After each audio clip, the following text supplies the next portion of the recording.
She goes on to mention that Tina Fey says, "They're on to me, I'm a fraud." That Judge Sonia Sotomayor was too embarrassed to ask questions at Princeton, stating, "I am always looking over my shoulder wondering if I measure up." And then there's three-time Oscar winner and Presidential Medal of Freedom recipient, the bigly overrated Meryl Streep, unthinkingly said, "Before every new project, I say, I don't know how to act anyway, so why am I doing this?" Sotomayor, Sandberg, Fey, and Streep, they all have something in common. I found this out myself. Does anybody know what it is? They did not go to Windsor.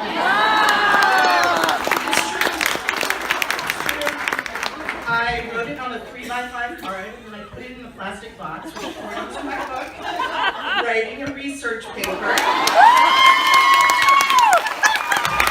makes it a fact. Okay, it's been a while since I Having not attended Windsor, these high-achieving women missed out big time. And I am not just talking about Chicken Patty Day. They did not go here. They didn't have the benefit of having never been told they were frauds. How did we avoid exposure to this fraud syndrome? Because we had knowledge. So much knowledge. Certainly, our ideas and thoughts were listened to and respected. From class 1 to class 8, this was always the case. It was a wonderfully perfect normal for us. During my first week at college, my English professor took me aside and asked, "Did you go to an all-girls school?" So true. I was like, "Yes." Did my threadbare LLB and ensemble do it? He replied, "I can always tell the all-girl grads. They're the only women that talk in class." Woo! He was like, Windsor in particular, right? Not like, yeah, well, After that, I noticed the studious young women in my class. They took copious notes and stared at the professor with that glazed over look of sister wives awaiting their prophet husbands. And most tellingly, they didn't talk at all in class. This was the first of many, many times that I realized the rest of the world, unfortunately, is not more like Windsor.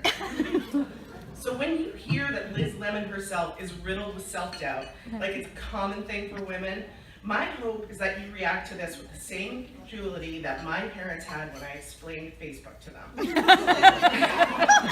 Everyone that's not invited to your dinner, where you're eating, and then you take a picture of it? On the other hand, there was no time to be fraught with self-doubt when your day consists of expounding on the Reformation, sewing a banner, memorizing colligative properties, calculating the hypotenuse, translating Lysistrata from Greek, making Mrs. Gardner's chocolate cake recipe, checking in with your English teacher under the stairs, and avoiding concussions at the hands and sticks of Fonbonne Academy. On the other hand, even under this mountain of work, we were not ignored or overlooked. Before we go on, let me just say that if for some reason you feel like a fraud on a regular basis, unless you are heading up a Ponzi scheme made up of counterfeit scratch tickets, you are not a fraud. I will give you a pep talk after this speech. I'll buy you like a Clearly Canadian at the hole. I'll show you how truly you are the complete opposite of a fraud. But in the meantime, could you go along with never being taught that you were a fraud here at Pilgrim Road, because it's my thesis statement, and according to writing a research paper, if my thesis statement doesn't hold water, then quote, "You have merely lulled yourself into a false sense of achievement by the vagueness of your words." That's good. That's a read right there. That was you, Mrs. Knowles, wasn't it? And so, again, all right. Forget about the whole. I'll address you doubters out there now. In person and through the work of Mark Zuckerberg, I have been able to see so much of your lives. Not creepy one. And how you approach them with humor in the face of adversity. I've witnessed you take leaps of faith when entering into new jobs and relationships. I'm inspired by your ingenuity when raising kids or leading your employees. I am humbled by the compassion you've shown when caring for loved ones and the grace you've exhibited in times of grief. And since you left Windsor, you've chosen to live authentic and honest lives, and awesome lives. Ergo, you are not a fraud, and if anyone tells you otherwise, tell them to catch me outside. Pep talk's over, now back to my speech. Besides my friendships, the greatest gifts of my years here was being listened to by our faculty. In class 4, a protest was staged by my classmates. Truth be told, I chickened out and spent the period begging Miss Gregory to date my brother so she could join my family.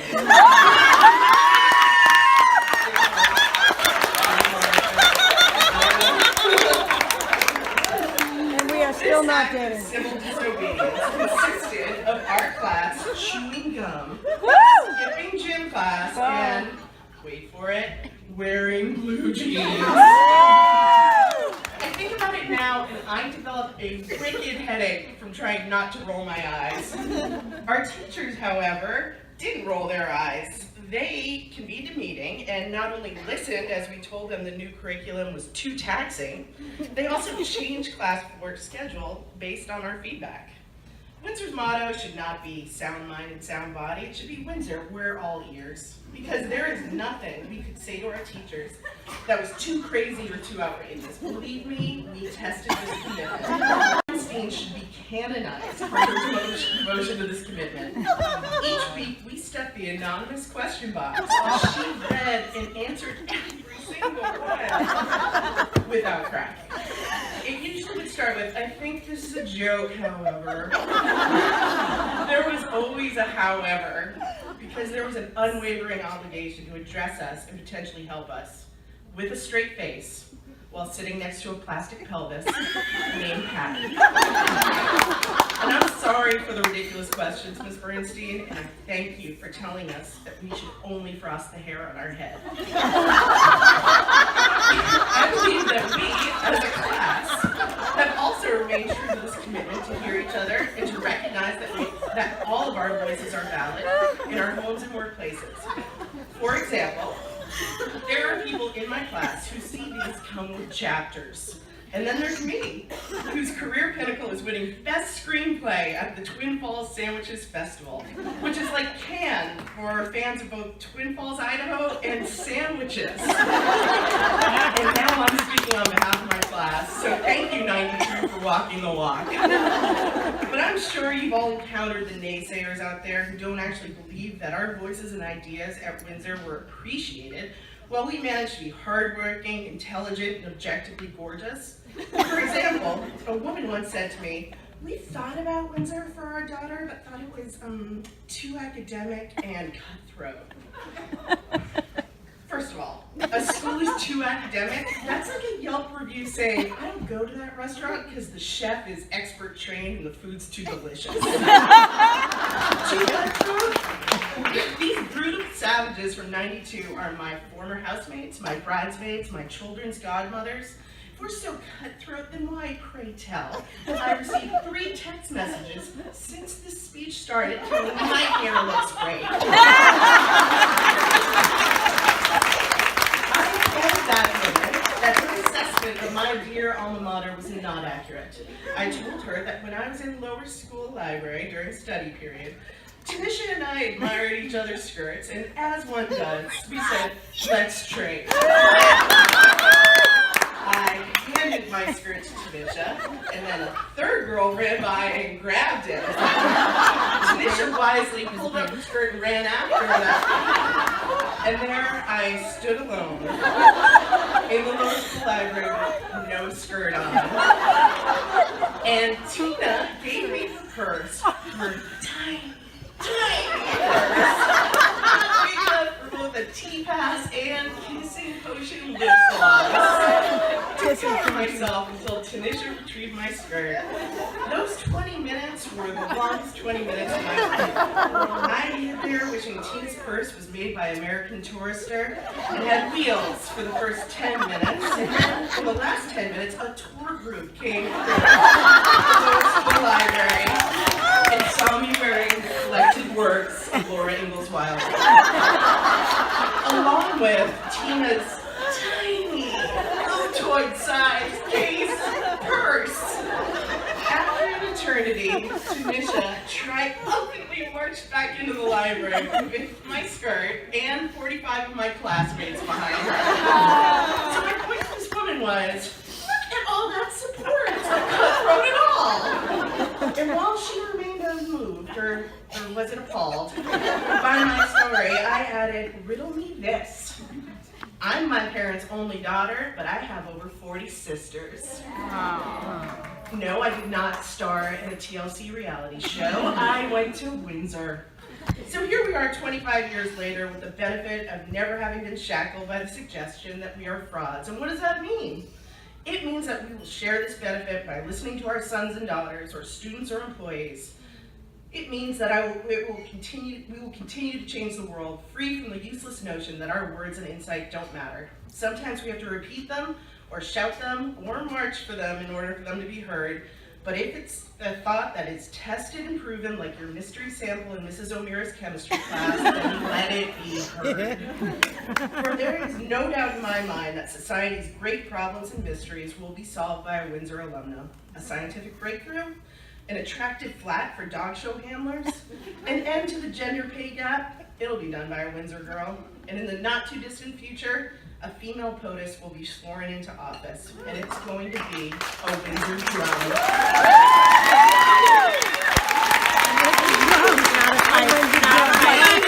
Maybe a Windsor fight, but much more likely a Windsor drum.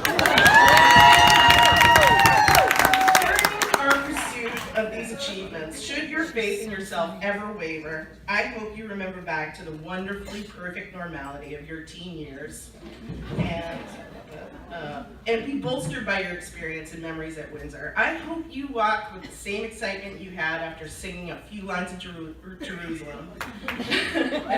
Big up for Jerusalem. And that you talk with the same boldness of the hobo that stole Ingrid's shoes from the That's right. And if that doesn't work, I hope there's somebody in your life who channels your favorite Windsor teacher and reassures you that you are absolutely not a fraud and believes it. That person can be a spouse or relative or coworker or barista, but I think it'll be another Windsor girl. Finally, I want to leave you with a quotation, one that embodies the class of 1992, one that I cannot shake or forget. It has occupied my mind for years. Please join in if you remember it. It's from an ancient philosopher who once said, you've got to know when to hold them, know when to hold them, know when to walk away, know when to run. Thank you.